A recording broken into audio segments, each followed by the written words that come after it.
Olá, a gente vai apresentar sobre a industrialização do Brasil. O grupo é composto por eu, Natan Toledo, Diego Campos, Amanda França, Vitória Giraldi e Maria Eduarda.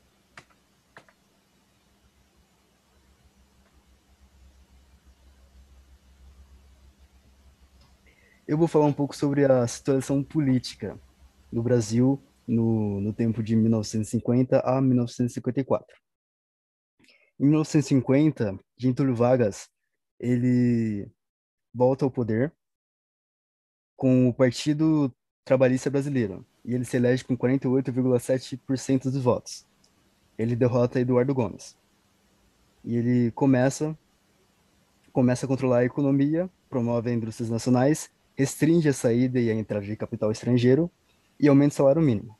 Em dezembro de 1951, ele envia ao Congresso um novo projeto, que ele ia estabelecer um monopólio estatal do petróleo e criar a Petrobras. E esse projeto, ele ficou no parlamento durante 23 meses até ser aprovado. Em 53, ele nomeia João Goulart, ministro do Trabalho, e adota uma política de alianças com a liderança sindicais e o apoio do governo. Ao longo da sua gestão, ele começa a ter debates com a UDN, e esses debates, eles continuam até 1954. E em agosto de 1954, teve um atentado a tiros contra Lacerda, e ele se fere no pé. Depois disso, com Getúlio Vargas, inicia-se uma aguda crise política militar, que se exigia uma renúncia. E ele ficou com medo e com isso ele se suicida. Depois disso, o vice-presidente Café Filho assume o poder e no próximo ano, Juscelino Kubitschek, ele vai à presidência. Agora a Geraldi vai falar um pouco da situação econômica. Bom, a década de 1950 foi marcada pelo avanço do processo de industrialização brasileiro, que foi influenciado pelos investimentos públicos direto do Estado ou das empresas estatais.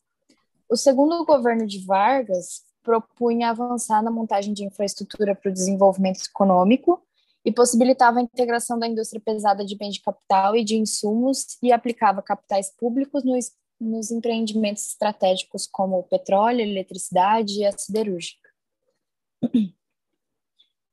O Vargas queria promover a integração da industrialização e, por isso, ele buscou uma aliança com os Estados Unidos.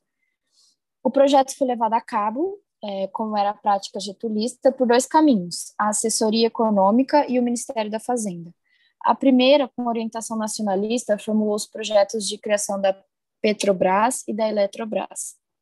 O Ministério da Fazenda criou a Comissão Mista Brasil-Estados Unidos, CMBEU, e a Comissão de Desenvolvimento Industrial. A crise nas contas externas agravou em 1953 e pela exacerbação da Guerra Fria e do conflito da Coreia.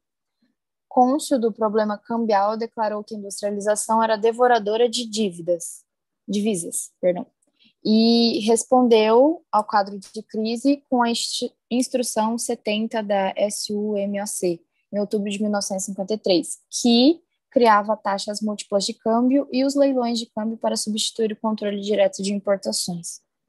A Instrução 70 propunha um tratamento diferenciado para as importações e exportações, e as primeiras eram classificadas em 5 categorias, definidas de acordo com a essencialidade dos bens para o funcionamento do sistema produtivo. Essa política cambial fazia uma conciliação entre a proteção do setor industrial e o reforço das finanças do Estado para garantir o investimento na infraestrutura.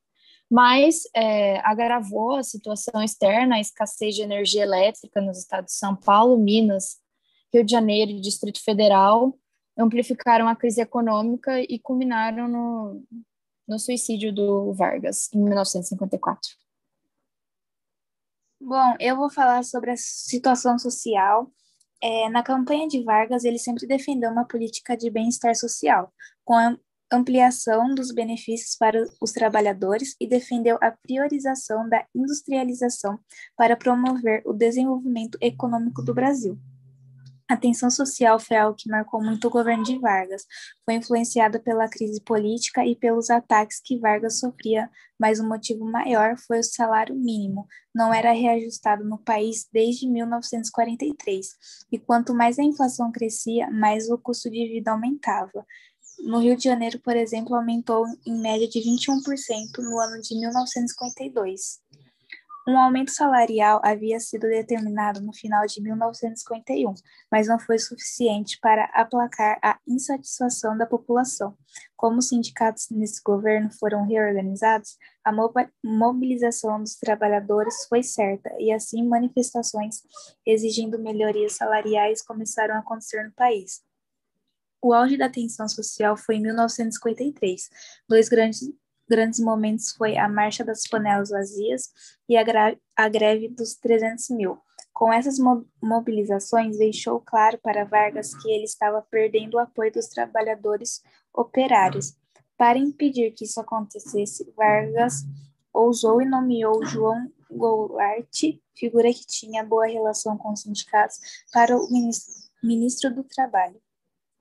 Com a situação crítica, se juntou a vários acontecimentos. Preço elevado do café inchou o país de dívidas e deixou a nossa balança comercial positiva, mas o temor de que a guerra da Coreia se estendesse por muitos anos fez com que o governo gastasse muito mais do que deveria com a importação de bens para a industrialização, deixando a balança comercial negativa. Outro fator importante para a crise econômica do Brasil na época foi o fim de um incentivo econômico importante dado pelos Estados Unidos.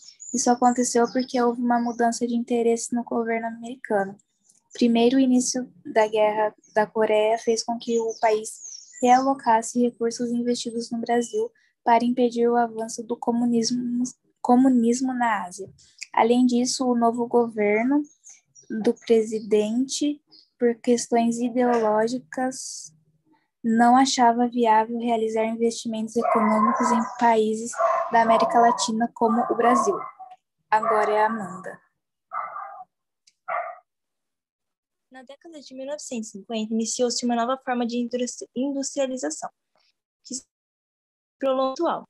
E a razão apontada é a seguinte: naquela década, encerrou-se a etapa de ocupação do mercado passivo, pré-existente disponível em virtude da contradição da oferta de produtos importados. Dessa forma, o processo de industrialização chegou a um ponto crucial, com a ocupação do mercado que, por uma ou outra razão, havia sido momentaneamente abandonado pelas potências industriais dominantes.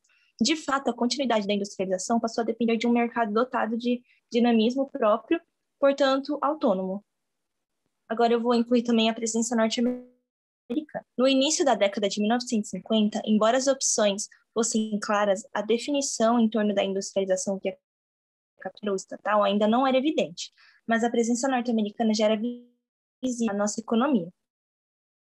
Em 1953, com o fim da Guerra da Coreia, que foi de 1950 a 1953, o Brasil teve início a queda dos preços dos produtos primários no mercado internacional, motivado pela manipulação dos.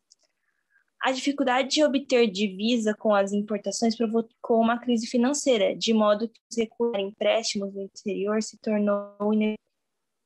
A vinculação do Brasil ao capital internacional, a parte norte-americano, começou então a delinear-se com clareza. O suicídio de Getúlio Vargas, em agosto de 1950, foi a vitória dos partidários do desenvolvimento dependente do capital estrangeiro. Contrariamente ao que se pode supor, o comportamento político de Getúlio em relação ao capital era bastante flexível.